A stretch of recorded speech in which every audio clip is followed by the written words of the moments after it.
لو نقوم بعملية مقارنة للقوة العسكرية من طرف أي خبير أجنبي وليس جزائري وفرنسي، نقوم بعملية مقارنة للقوة العسكرية الجزائرية مع القوة الفرنسية على سبيل المثال، مع تحييد السلاح النووي، سوف تجد على أن القوة العسكرية والخبرة العسكرية وكل ما يتعلق بالإدارة العملية وغير ذلك تؤول إلى الجزائر بدون نقاش. لو جمعت فرنسا وإسبانيا معا سوف تجد الجزائر في موضع قوة أمام هذه القوتين. ما هو دليلك؟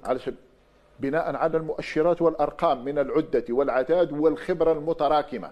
يعني تقوم بعملية دراسة المؤشرات التي تنشر في وسائل الإعلام أو في المجلات والمعاهد المتخصصة والدراسات.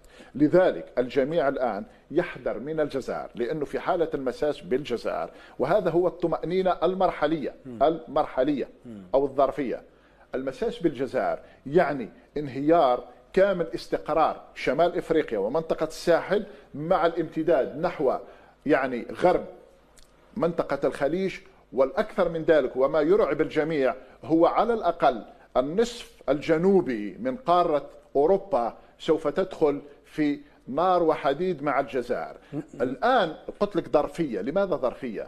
لأنه الأمور تتسارع بشكل كبير جدا. في ظل يجب أن نلتفت إلى الشعب، إلى الوعي العام. في ظل يجب تقوية الوعي العام والإدراك لدى المواطن. في ظل هذا التسارع دكتور محمد شريف ضروي، أي دور وما هو المطلوب من الاتحاد الإفريقي في ظل ما يعيشه العالم من انقسامات، في ظل ما يعيشه العالم من توترات، في ظل ما يعيشه العالم من انجذابات؟ في دقيقة. الاتحاد الإفريقي كاتحاد، أني يمكن أن أقول لك تلك الكلمات الرنانة. يجب الاتحاد والتوحد. لا نحن نتكلم بموضوعية. الآن في قارة إفريقيا مطلوب من الدول التي لديها صوت حقيقي من السيادة، قوة حقيقية من السيادة، وتبحث عن استقرار لشعوبها مع استقرار أنظمتها، أن تتحد فيما بينها. عندما نتحدث عن 54 دولة إفريقية أنا أقول لك مستحيل، لأنه توجد دول عميلة وظيفية واضحة وأعلنتها رسميا، ويوجد ما يعرفه الشعب الكثير. لكن هناك قوى فاعلة